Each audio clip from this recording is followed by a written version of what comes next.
So, hi to so many of you. I want to introduce Dr. Karen Wyatt.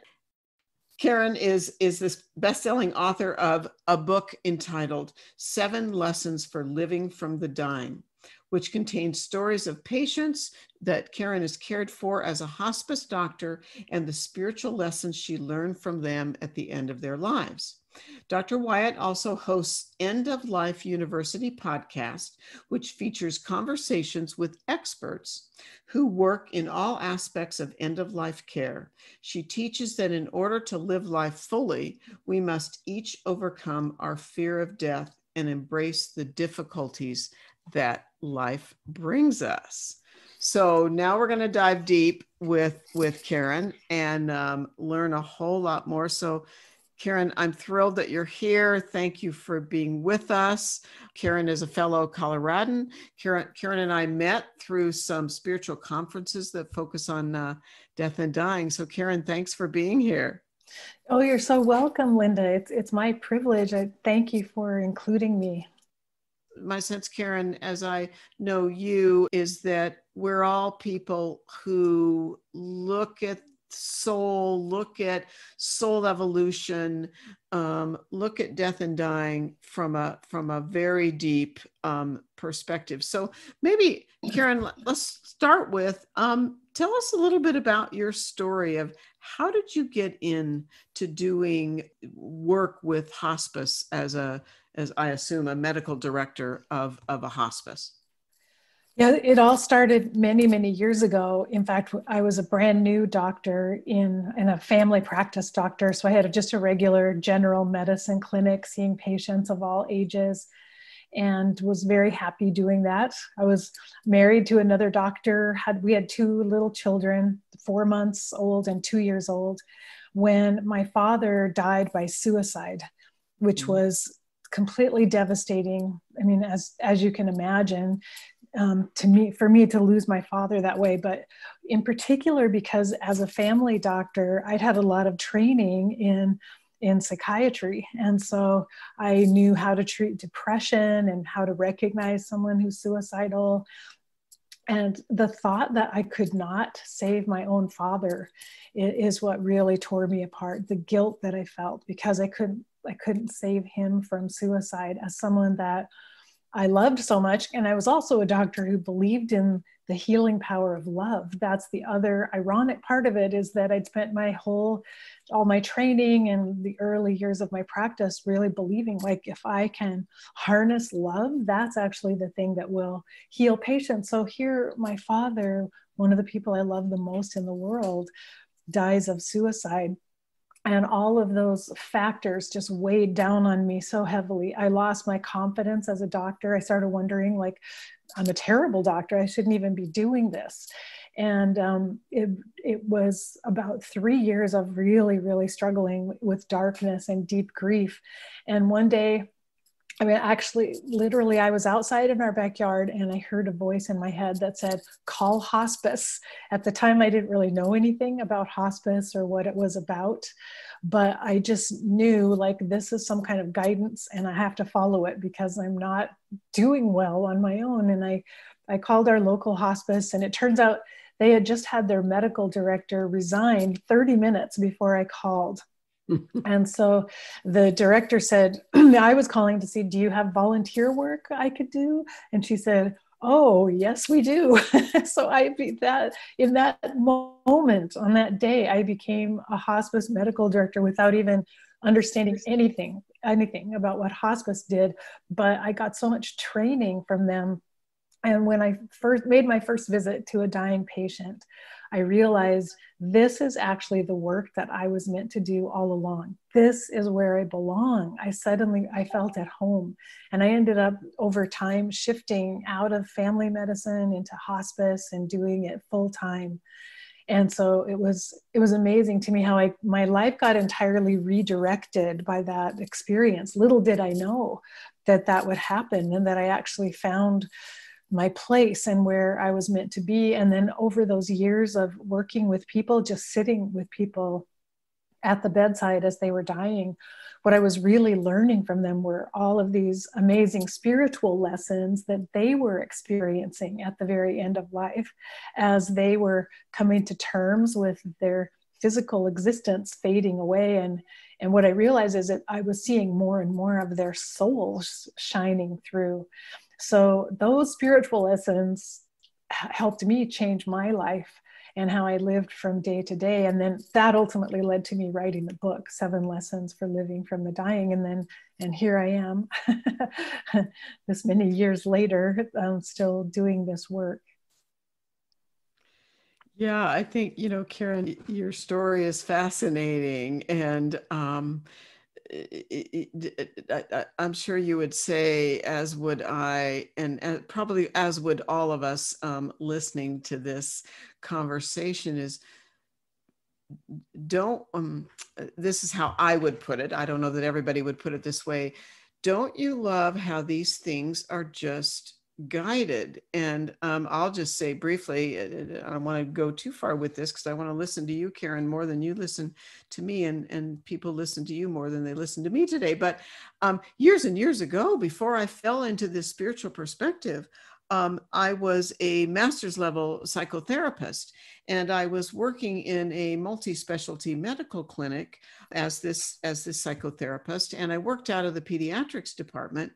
And lo and behold, a new doc was hired in the pediatrics department, and he was a pediatric oncologist hematologist. He was the first pediatric oncologist to come to this particular city. So he treated patients in probably 150, 200 mile radius.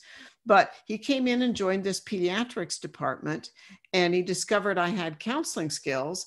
And he said, well, would you be the therapist for the kids and the families, these pediatric oncology children and families? And I was like, well, sure. I love that idea, but it's not something I had ever dreamed of doing. And I found myself, before I understood death, dying, the soul. I mean, I didn't understand any of that yet, but I found this incredible comfort level. And so, what you're describing, Karen, is this like, we all know there's this, ongoing, almost this radar system that guides us exactly where we need to be. I want to go deeper into Karen's learning and experiences. So, Karen, if you will, dive into anything. When you wrote this beautiful book, 7 Lessons for Living from the Dying, talk to us about any lesson that you and how you discovered that with patients as you did your hospice work. Okay. The first thing that I learned that I really needed to learn, because it was the key to me dealing with my grief, was this idea that we have to face up to our suffering. We can't be living in a state where we're trying to escape from it or make it go away. And I woke up one day and realized, every day for 3 years since my dad died, when I wake up in the morning, I think to myself, maybe tomorrow everything will feel like it did before dad died. I realized I was waiting every day to go back to where I had been before he died.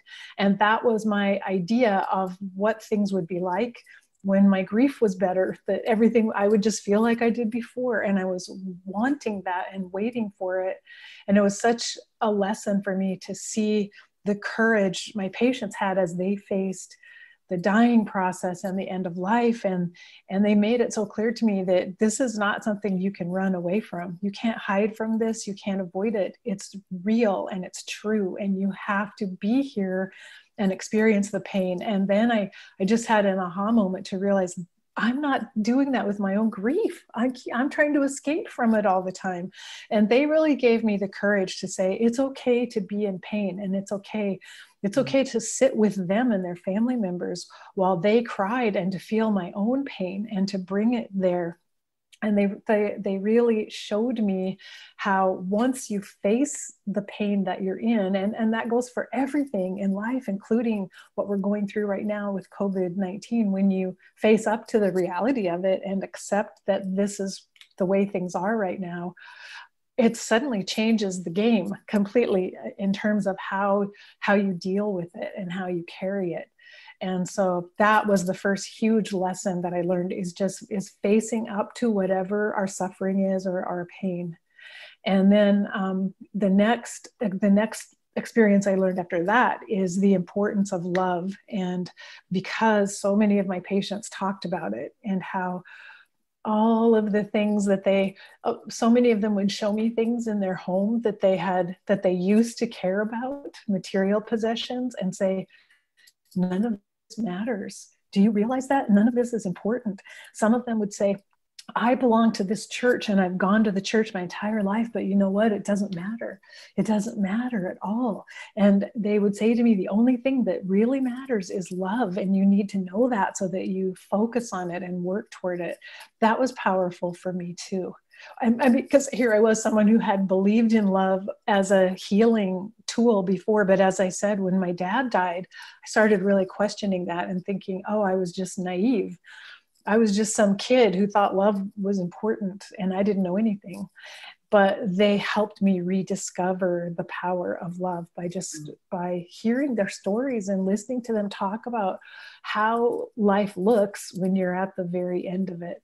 So those two were the first two. And the next thing, very powerful, was to learn about forgiveness. And that also became a key for healing from my grief over my dad's death, because for many years, I didn't even recognize how angry I was at him for taking his own life. I couldn't accept the fact that I was angry. I felt guilty about that. And I couldn't admit it to myself or even face it.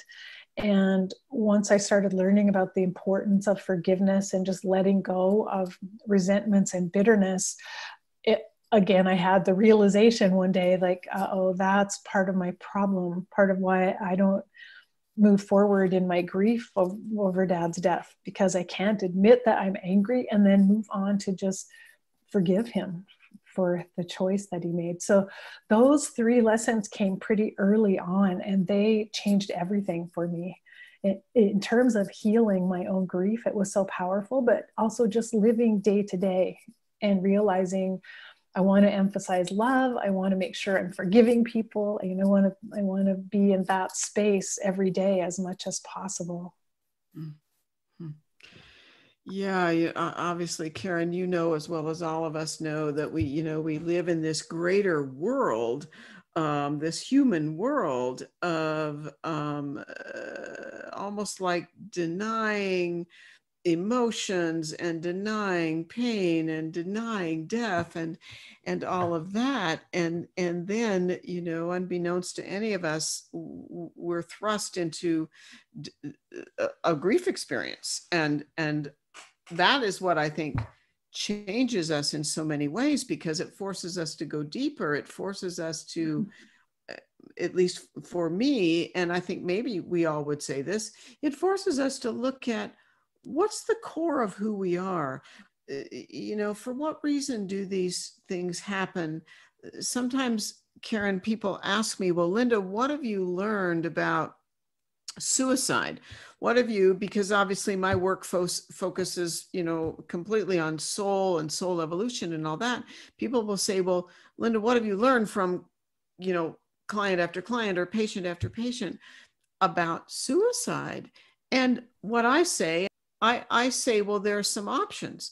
Number one, what I've learned from guiding regression work is that when someone takes their life through suicide, that does not mean that they are, you might say, disallowed from returning to the higher realm.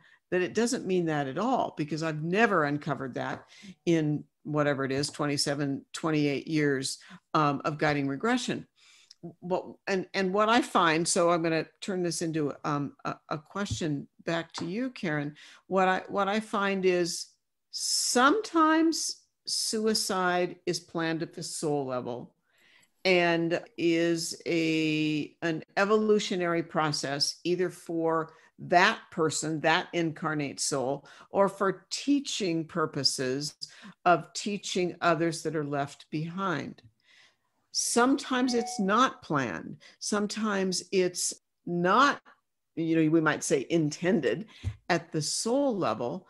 And when that soul that has taken their life crosses over and connects in the higher realm with their spiritual guides, there's simply, there's a time of discussion. Well, are there other ways you could have dealt with this? Are there might you have changed certain things in your life that need to be changed? Or sometimes the guides say, well, this wasn't planned, but we completely understand what led you to make that choice. And it is perfectly okay. And there's no discussion about how to process this and how not to have this happen in the future. So I guess then my question, Karen, back to you, and I'm assuming, when your father passed is many, many years ago. Have you sensed your dad on the other side? Have you come to your own conclusions about what led your dad to make this decision? Do you think it was do you believe that your soul and your father's soul have a soul agreement with each other before current life? So respond to that in any way that feels right to you. Yeah, because of course, as a part of my healing process, I spent so much time thinking about it, and then also doing research, because I realized there were so many things I didn't even know about my dad, about his life growing up. And he had 6 siblings. And so I spent some time, especially one of the sister just older than him, by a few years. She had a lot of memories of his childhood and his life and things that happened. And I got to learn stories about abuse that he experienced and trauma. And then another sister also knew a lot about my dad's experiences during World War II. And so I learned how horrific that had been for him in World War II, and some things I never knew about. He'd never talked about to me. So I didn't know things that he had been through that had happened. And it all started to form a picture for me of a person who was just really badly wounded in this life and was kind of overwhelmed with the pain he had to deal with emotionally. And then I remembered he came to visit me a week before he died.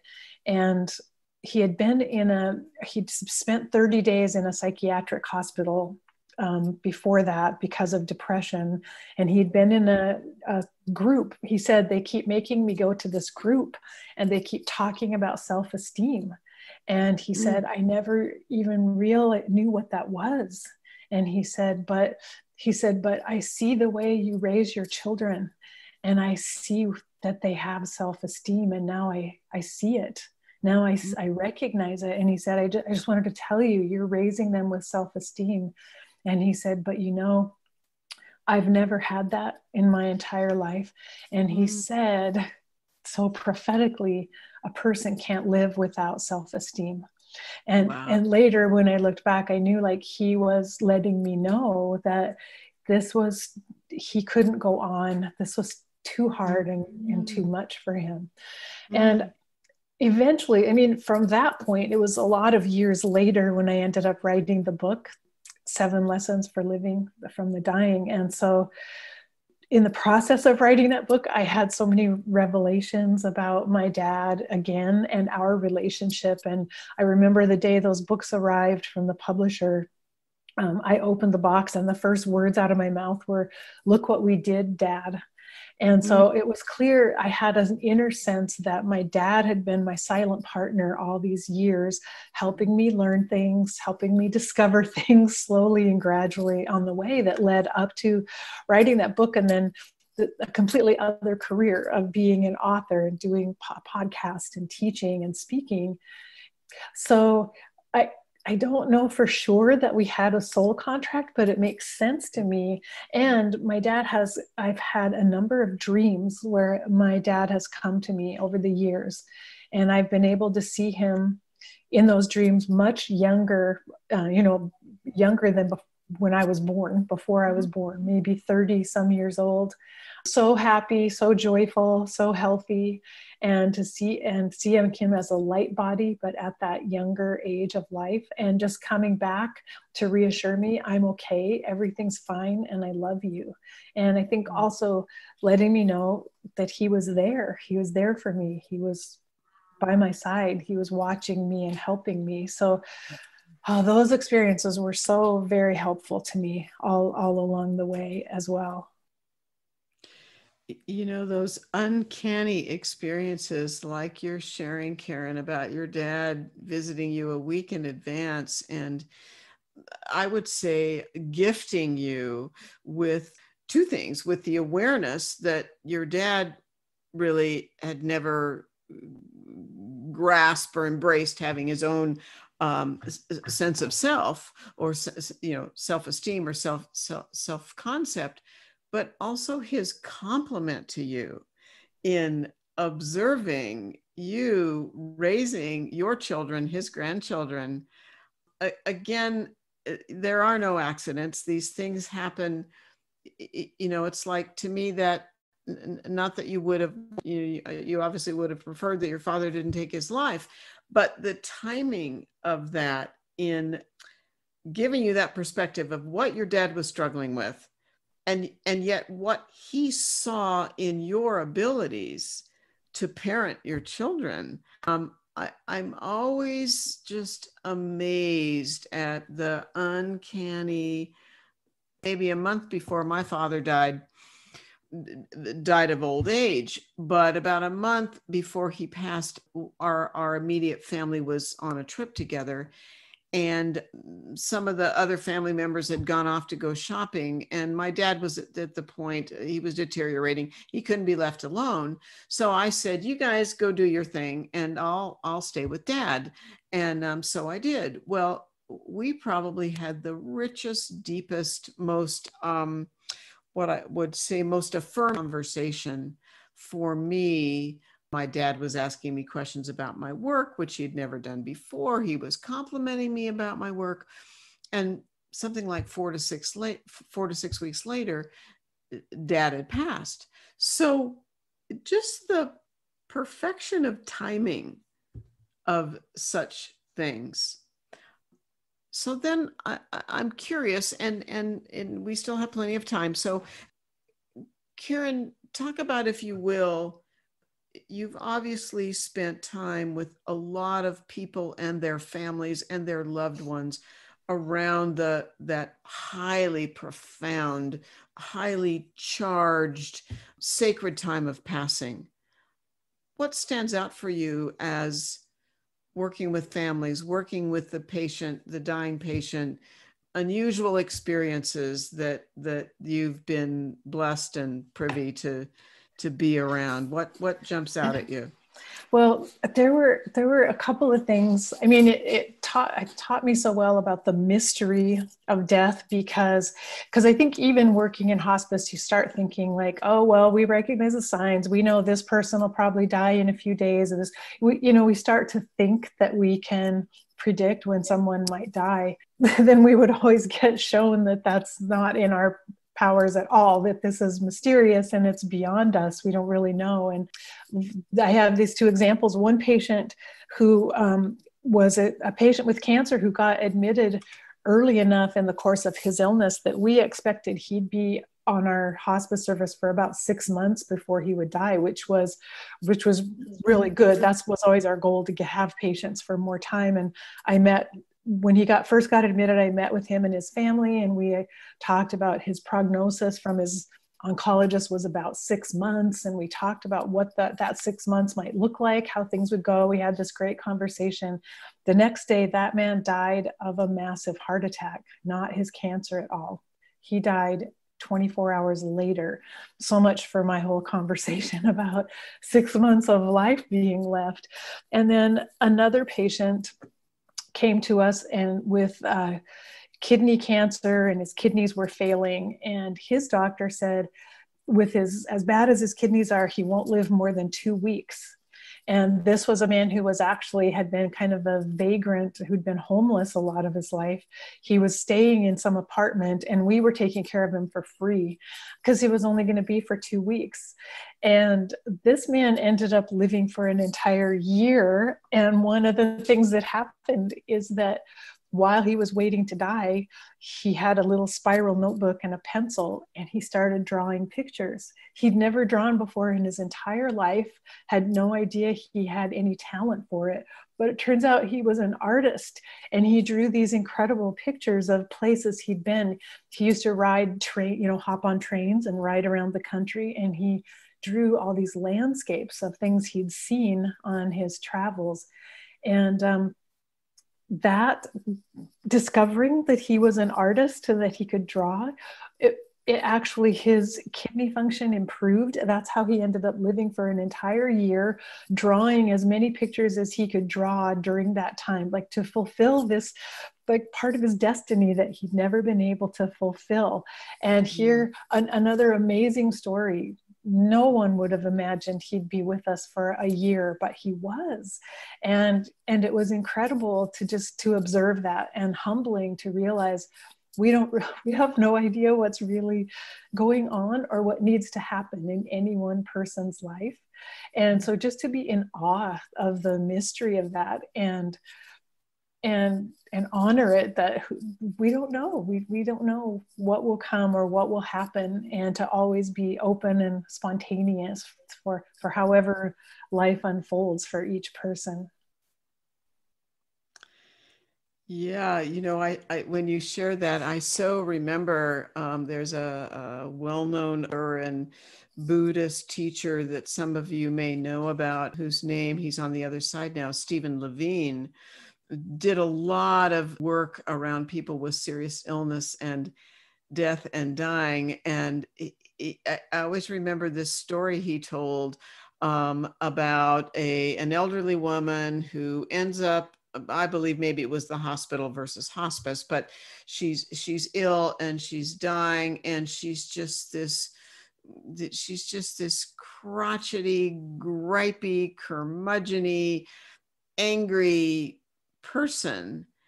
So all the staff think, oh gosh, we have to go back into Mrs. So-and-so's room. And every time we go into Mrs. So-and-so's room, all she is angry and unhappy and miserable. One day, Stephen LaVine told the story, one day the staff walks in and here's Mrs. whatever her name was. And she said, I've realized, she was days from dying. I've realized I've been an angry, hurtful mother, grandmother, blah, blah, blah, blah, blah. I know I need to apologize. Could you please get my son on the phone now? He hasn't been willing to speak to me for years because I've been so angry, on and on and on.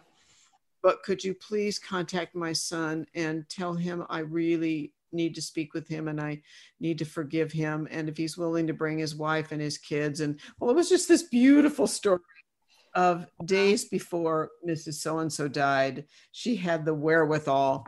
And the family came and she apologized and they cried and cried and cried. And the healing occurred before she passed. I certainly know that healing happens for some people after the passing, just like you're talking about, Karen, with your dad, because we have that ability to communicate across the veil. So what, Karen, in your memory, if you have experiences like this, and obviously you would work with the patient, but you would work with the family. Were there times when it was really difficult to cope with family members who were either unhappy with the way the person who was dying had treated them, or just unhappy or angry that the patient, their loved one, was dying? Yes, oftentimes in our hospice work, it seemed like we were there as much for the family members and their process they were going through as we were for the patients, because sometimes the patients would kind of naturally go along with the flow of their dying, and it was the family that had a really hard time accepting that and dealing with their own anger or bitterness, whatever that was about. And well, this was just one of the sweetest stories that I saw. An elderly woman who was dying, and she had a son and two daughters, but the son had been estranged from the rest of the family for quite a number of years. They hadn't spoken to him at all. And the two daughters were taking care of the mom, but the mother told us when we came to visit that she needed to see her son. She needed to reconcile with him and see him before she died. And the other thing she told us was that she was really sad that she made these latch hook rugs for all of her grandchildren. And she had a brand new grandbaby that had just been born. And she'd gotten halfway through the latch hook rug, but was too ill to finish it. And then that was one of her regrets, that she wouldn't be able to finish that rug for her new grandbaby. Anyway, against the wishes of the sisters, we called the son and asked if he would come and see his mom. And the sisters were irate. They wouldn't be in the house when he came. They didn't want to have any connection with him at all. He came and spent the afternoon with his mom. And a few days later, he came back to the house while the sisters were there. He came back unannounced, and he was carrying a shopping bag and asked if he could see their mom. And they didn't want to let him in, but they were curious about what was in this shopping bag. So they decided to go ahead and let him come in. And they peeked in the doorway to see what he was talking about. And from the shopping bag, he pulled out the latched rug, which he had finished for their mom. And with his big gnarly hands, I could just imagine him finishing that rug, but he had finished it. No one else had even thought of that idea, but he took the rug and finished it for her so it would be completed. When the two sisters saw that happen, they burst into tears and ran into the room. And it was like this instantaneous healing. It was incredible, the reconciliation that happened. And it was the simplest little act of this act of love that he did for their mother. And suddenly it allowed all of them to heal. And that showed me, that was such a demonstration of how much forgiveness is possible, even in a short time. At that, this end of life period is just it's so potent for transformation like that to happen, because I'm not sure those siblings ever would have come together, but except for that situation. And so that's one of my favorite stories, because of just the sweetness of him finishing that rug for their mother. Mm-hmm. Like you say, Karen, it's such a potent time. It's such a high energy, but high opportunity time, and I just always want to call it sacred, because the possibilities of what can occur in that time frame, and obviously we're, as we're talking with Karen about Karen's hospice work, of course, what I think is kind of a beautiful, I'll just call it a juxtaposition, is that Karen, your work, of course, has been with people who and families who have the forewarning because there's a disease process or some kind of health issue that's deteriorating. And yet, what I think is fascinating, Karen, is that you were thrown into this type of work through a death where there was no forewarning, and there was no, or maybe little forewarning, where you had no clue, and obviously that's the beauty of being able to talk across the veil and communicate across the veil, or even I would assume so. Karen, tell me about this. I mean, obviously many of the hospice patients become in one level of or another of a comatose state, and what's that been like as you've probably, I would assume, encouraged loved ones to keep talking, to keep communicating, even the patient is no longer able to be lucid and communicative? Yes. Well, I've always encouraged family members to keep talking and to express whatever they need to say during that time, but and also to be aware that their loved one is likely hearing them. So think about that when you're talking in the room about things in front of this person about what you're saying, because they can hear you. But I've witnessed a number of times when the patient that's very close to death suddenly becomes lucid and, wakes up and sits up or says something really powerful. I remember one man, I was in the room with them, with the family, and he was very close to death, but he suddenly sat up and he said, "Don't say it if you don't mean it." And then laid back down again. And it was like, this is powerful. I will remember those words forever, because that was a message. That was a message that for him was so powerful. He needed to say that to all of us in the room and to tell us that. And in fact, there have been a number of times when I've stopped and thought, wait, what are you saying? Do you really mean this? Are you being totally honest? Because of that message that came through.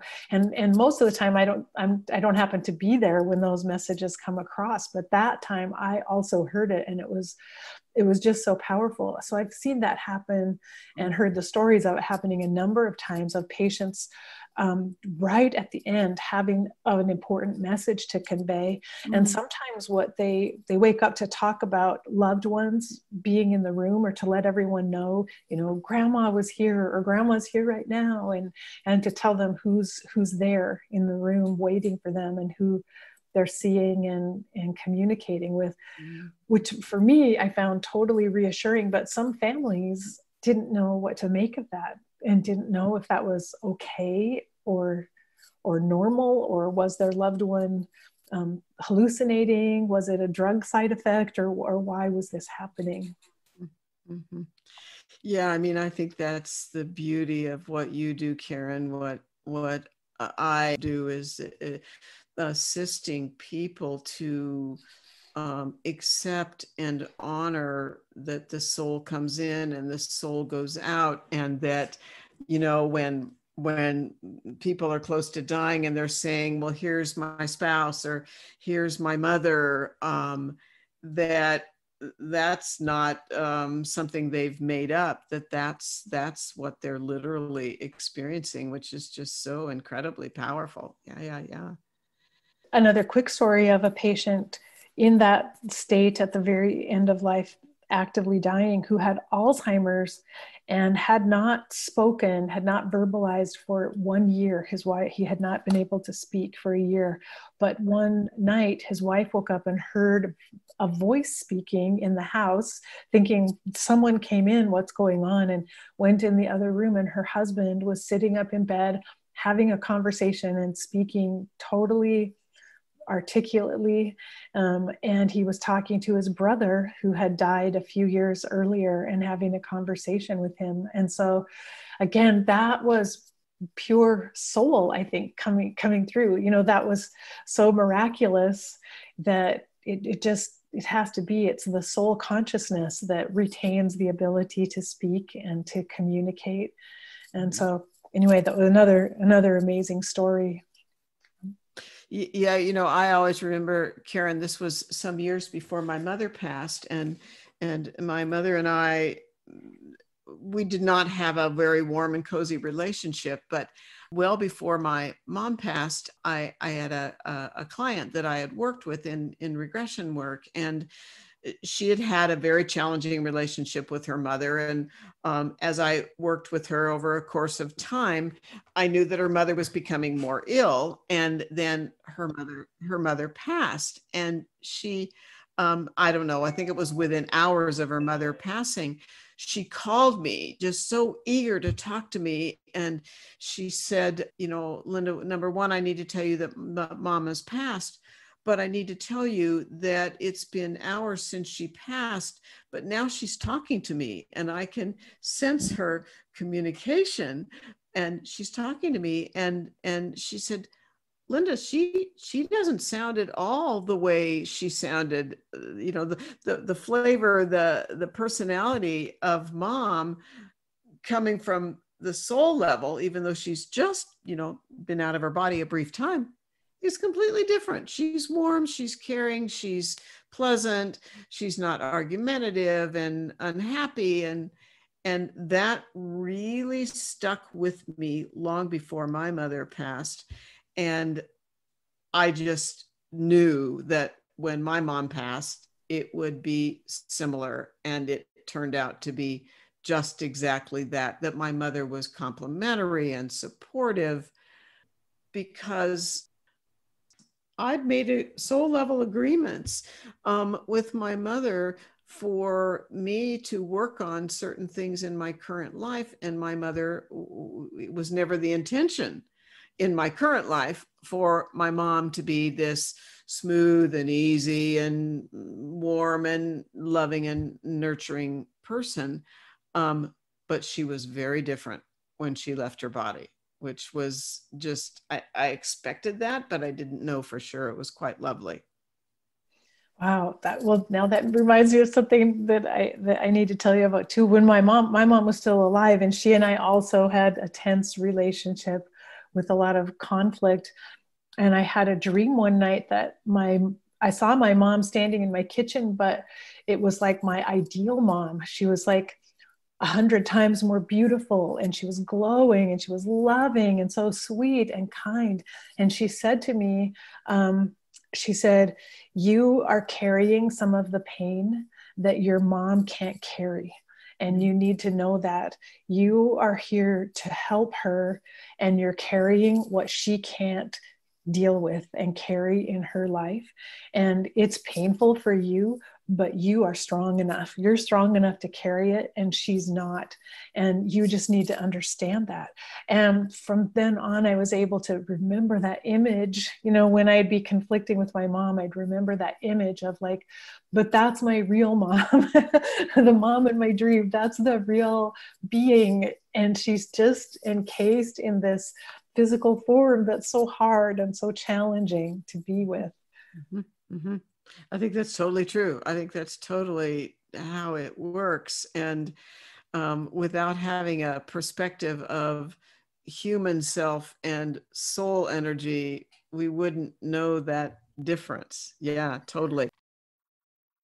Do you, Karen, have the sense that loved ones being unable to be with their dying loved one, do you perceive, Karen, that it's impacting the ability of the loved ones left behind to heal from their grief process? I think it definitely could be, because I've heard stories of loved ones left behind who are deeply grieving that they didn't get to be present. And here in the end of life movement, that's something we cherish and we encourage, and we help bring people together to make sure families can be physically present in the same room. But what occurred to me as I've been observing all this and hearing stories is that as humankind, that we are really meant to learn and understand. We're meant as a species to understand that love is not local, and love does not require us to be in the same place, to be expressed and experienced. And that this is actually an opportunity. And if we can help everyone out there who's suffering and scared by reminding them, you can send your love to your loved one. You can actually be with your loved one in spirit, loving them and holding them and surrounding them with your love, and they will feel it. And I've told them the story my dad told when he was in World War II.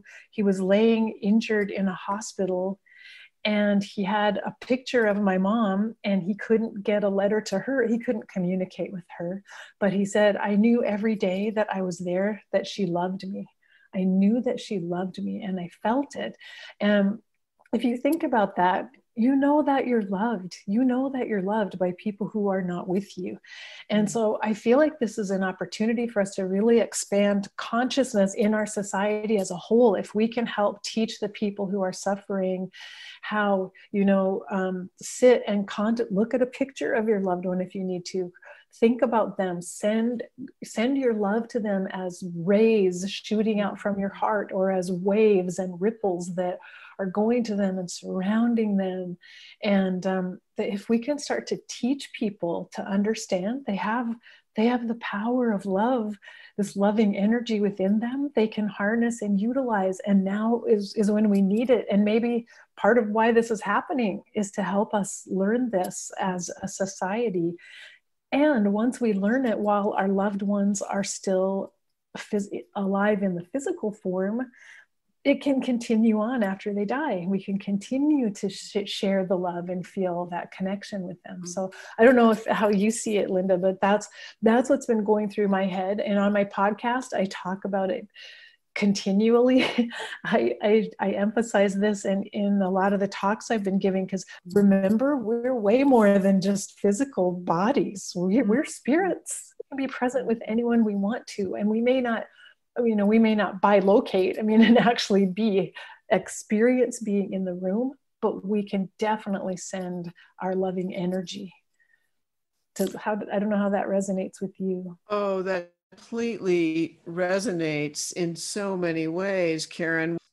That makes complete sense to me. It's all the same thing. It's exuding love, sending love, and of course that's pure energy. So no, that makes just complete logical sense. It's that we as humans, not you and me, Karen, but we put things in boxes. Like, if I'm not literally in the room, I can't send this message or send this energy. And obviously that's just absolutely, in my opinion, not the case. So, and I think all of us with higher consciousness who are aware of this, we can help people around us who are suffering so much by just reminding them and talking to them. And there may be people who are going to expand their consciousness and open their minds to the idea that you're right. I can love my mom no matter where she is. I can send her my love. It's a power I have. It's an energy I have within me that I can radiate out and send. And we can be teaching people this all around us to help them and help them cope better now while their loved one is still here, but also after death, to remember, same thing. You can send the same love and receive the same love. Yeah, that's all the perspective that, your life is focused around, my life is focused around. That's the perspective that we are, overstated phrase. We are a soul having a human experience, not a human having a soul experience. And I'll just share, just because as we have this conversation, Karen, and you all might just imagine this. Karen and I know each other, but we probably should, Karen, or could, forget the word should, but we don't have conversations, Karen and I, and take time to chat about, because that's just how life goes. But Karen, as you're talking, and your perspective of love is so clear. As souls, and this is what I've come to understand, Karen, over the course of doing regression work, is that without going into a lot of detail, there are three different, you might say, three types of souls that are created in the universe, almost like with a slightly different origin of creation. And one is a soul that incarnates primarily on Earth. The other is a soul that incarnates primarily not on Earth, but comes to Earth to bring the great wisdom of where that soul actually comes from in the universe and what the experiences are of that interplanetary soul. The third category, Karen, is a soul that is created to function primarily in the angelic realm, and directly serves the divine. And on occasion, an angelic realm soul incarnates on earth. And well, angelic realm souls have their, I want to call it their modus operandi. Their whole orientation to life is pure love and compassion. And that's their purpose. In an overriding way, that's their purpose. So it's interesting to me, Karen, as you talk about the work that you do and what you teach people and what you exude to people, is this whole notion of love. And I think, as we all know, the human word love is probably way too simplistic, and it's an energy, not a word or a concept. But that, Karen, is what I hear you talking about so much. So maybe I'll turn this into a quick question. What, Karen, what do you, I don't even, this is always hard. It's a question that's hard to put words to. What do you think led you to grasp or embrace the notion that almost at the core of the core of the core is love? What brought that forward for you? Well, it's interesting. One thing, when I was a child, I'm not sure how old I was. I remember the scene, but I don't know how old I was. Less than 10, I think. I woke up in the night and I had what I interpreted as a visitation from a guardian angel. At the time I woke up and I saw this beautiful form, this beautiful woman hovering over me. She was a light body and pure love. That's all I could think of at the moment, is that this is like what love is. And she was so beautiful. I wasn't the least bit frightened. I got up and turned the light on, thinking I could see her better. And I was so, and then I couldn't see her at all. She disappeared. But I remembered that forever. I remembered that experience of that. I didn't know any other word, but what I felt was, I think this is what love is. What I feel, what this being was bringing to me was love. And then when I was 16, a classmate of mine died, and I had kind of a crisis because I didn't realize that people my age could die when I was 16. It was the first time it occurred to me. And by then I already knew I'm meant to be a doctor. I'm supposed to be a doctor to help people. And I had a panic that what if I die first though? What if I die like my friend did and I don't become a doctor? How will that work? What will happen? And then I had an epiphany that I'm here to learn about love, not just to be a doctor. And being a doctor is one way I can learn about love. But you know what? If I die sooner, I will have learned about love some other way. It doesn't matter. Love is what I'm here for. And so I'm resonating with what you said, Yeah.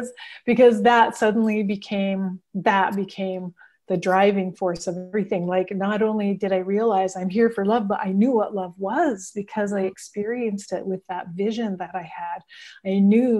I understood through the depths of me what that love was, so that when I would talk about it, I knew what I was talking about, even if I couldn't describe it to other people. Yeah. Yeah.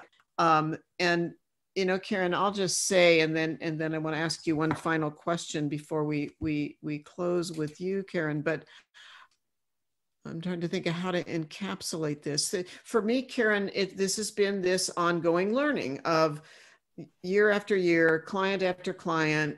What are my clients telling me in regression? And, first I learned more about interplanetary souls, and my guides kept bringing these kinds of clients into my practice, and I learned about interplanetary souls and wrote a whole book about it. Well, then the next step was my guides deciding, and I'm an earth-based soul, so I'm not interplanetary or angelic.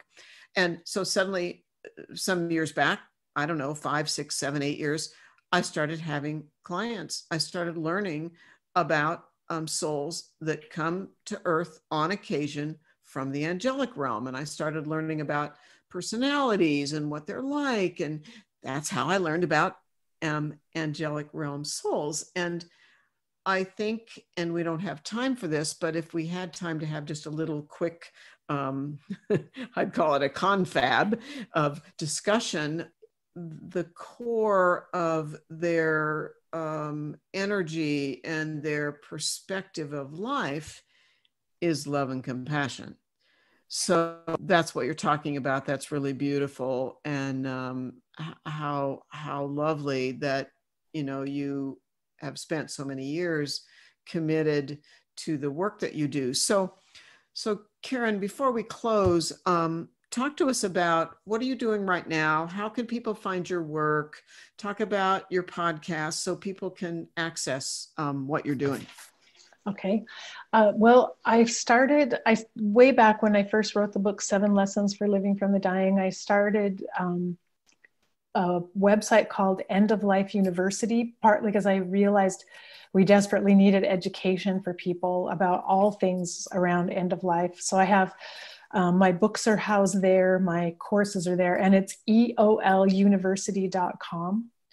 And so there I have also a podcast, and that's one thing I've been doing for years, every week a podcast. And I interview people, but I also try to share wisdom for people to listen to, especially now during COVID, to help people get through this time. So if you go to eoluniversity.com, you'll find everything on that website. There's a lot there, but everything's there. I published a book called The Journey from Ego to Soul. And so that's out also. Oh, Karen, I love that. I mean, that I think is what our planet is having to learn about, is ego versus soul. So I love that you have a new book, and that's a gorgeous title. Well, the time goes by so fast. Yeah. And oh my goodness. So Karen, thank you so much. It's been so fun and such a pleasure and so rich and wonderful to have you here with us. Thank you, Karen. Everybody, Thank you all know how to reach Karen and how to access her work. And good luck with your new book. And just thank you so much, Karen, for sharing yourself and sharing time with us. You're so welcome. Thank you. Thank you. Bye-bye, Karen. Bye-bye.